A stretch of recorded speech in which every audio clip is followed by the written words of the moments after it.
Baspa supremo Mayawati आज अपना 69वां जन्मदिन मना रही हैं। 15 जनवरी 1956 को जन्मी मायावती ने अपनी पहचान एक बड़े दलित नेता के रूप में स्थापित की है।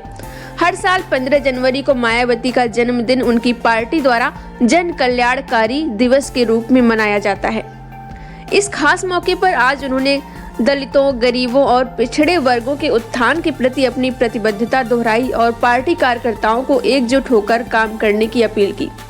साथ ही उन्होंने देश की मौजूदा राजनीति और अन्य दलों की नीतियों पर भी सवाल उठाए। मायावती ने कहा, उनकी सरकार के दौरान दलितों और गरीबों के लिए जो योजनाएं शुरू की गईं, उन्हें कई राज्यों में लागू किया गया, लेकिन अब कुछ राजनीतिक पार्टियां दलित वोट बैंक को तोड़ने की कोशिश कर रही हैं। उन्होंने सपा, कांग्रेस और भाजपा पर निशाना साधते हुए कहा कि ये सभी पार्टियां जातिवादी हैं और उन्होंने आरक्षण को कमजोर करने का काम किया है। सबसे पहले मैं मीडिया बंधुओं को, व पूरे देशवासियों को तथा बीएसपी के सभी छोटे बड़े पदाधिकारियों एवं कार्यकर्ता आदि को भी नववर्ष 2025 की हार्दिक बधाई एवं शुभकामनाएं देती हूँ। साथ ही कुदरत से ये भी कामना करती हूँ कि अपने देश में ये नववर्ष इन सभी की जिंदगी में खूब खुशहाली व तरक्की लाए। इस कामना के साथ ही अब मैं अपने जन्मदिन के संबंध में ये कहना चाहूँगी कि नव वर्ष के पहले महीने में ही अर्थात आज के ही दिन दिनांक 15 जनवरी को पूरे देश भर में पार्टी के लोग मेरा जन्मदिन,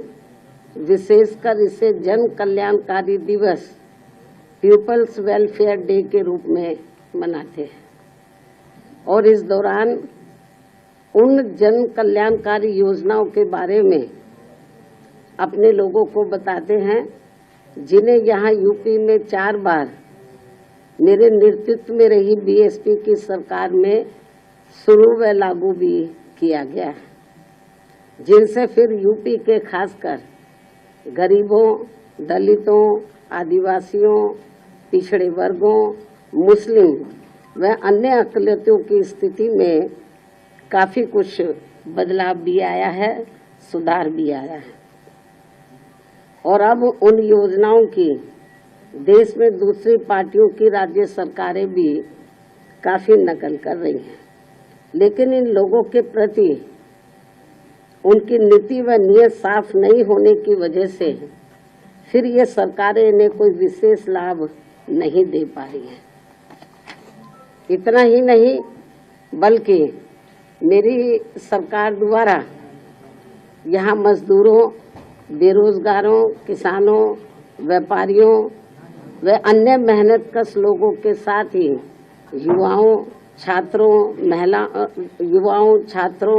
महिलाओं, बुजुर्गों एवं विकलांगों आदि के हितों में भी अनेकों नई जन कल्याणकारी योजनाएं शुरू व लागू भी की गई हैं, जिनसे इन्हें काफी ज्यादा लाभ पहुंचा है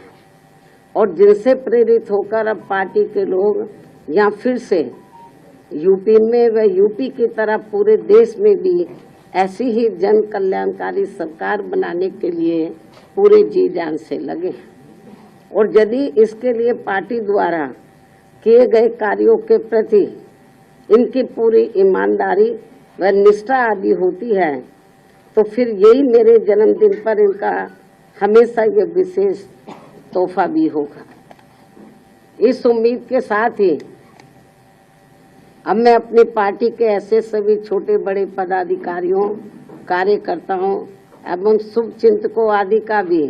हार्दिक दिल से आभार एवं शुक्रिया अदा करती हूँ, जो इसी सोच व धारणा के तहत ही मेरा जन्मदिन मना रहे हैं।